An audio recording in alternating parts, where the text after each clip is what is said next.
Uyo ni Samuel Ireri kuma Embu ya irathiro uria wakinyirwo ni abitha wa borithi na ngari ya ceceni ya Gathageri Embu na agitigwo ari mune guoko gwake na gukinyiria riu ndari arona kihoto giake.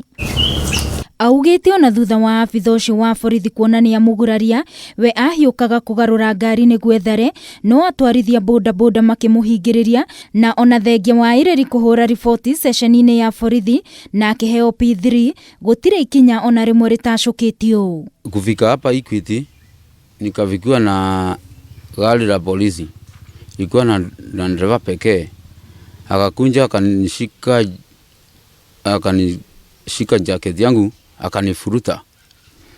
Aliponifuruta nilianguka, nikakanyangwa na mguu ya nyuma ya hiyo gari.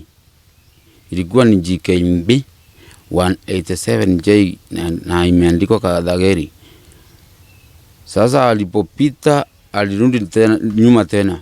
Kuringana na Doris Namu kuma ruhonge rwa IMLU kaunti-ini ya Embu, augite ona thengia wa macira maria mariho 50 mandu kunyarirwo ni borithi no macira meri tu matuithanitio na uguo akahoya munene wa thitango cia muingi kuingirira niguo Ireri one kihoto giake. Zile kesi tu zimeshughulikiwa za Embu County kwa sasa ni hizi za vijana wale wawili wa Kianjokoma. Si hao tu peke yao ambao waliturumiwa. Mwezi huo kumedhurumiwa zaidi ya watu 20 ambao bado kuna mwingine alikufa wiki iliyopita. Wengine wanaponya vidonda vya risasi, wengine bado hawajarudi katika hali yao ya kawaida. Ningeomba Bwana DPP tafadhali fanya fast tracking ya hizi kesi. Leo hii mkono itapona lini? Kwangu mashinda imekaa kama imejaa. Sina pesa. Catherine Wari Miore ni mutumia wa Ireri akiuga riu matigitwo na morito maingi kuona na nyumba iria maraikaraga makiria kuingatwo ni kuremwo ni kumiriha kuona muthuri we niwe uramateithagia na uguo akahoya kihoto githingatwo. Alimshika akiendesha gari, kwa hivyo alikuwa anajua vile alikuwa anafanya.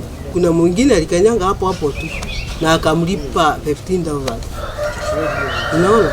Sasa ni kama mazoea amezoea. Sikuwa na kazi. Ndiye alikuwa anatununulia chakula. Sasa ningetaka huyo askari achukuliwe hatua. Ireri ugite abitha ucio wa borithi akoretwo akimurutira mukana na uguo agatigwo atari na wiki. Ngiribotera Kameme TV mohoro Gitau.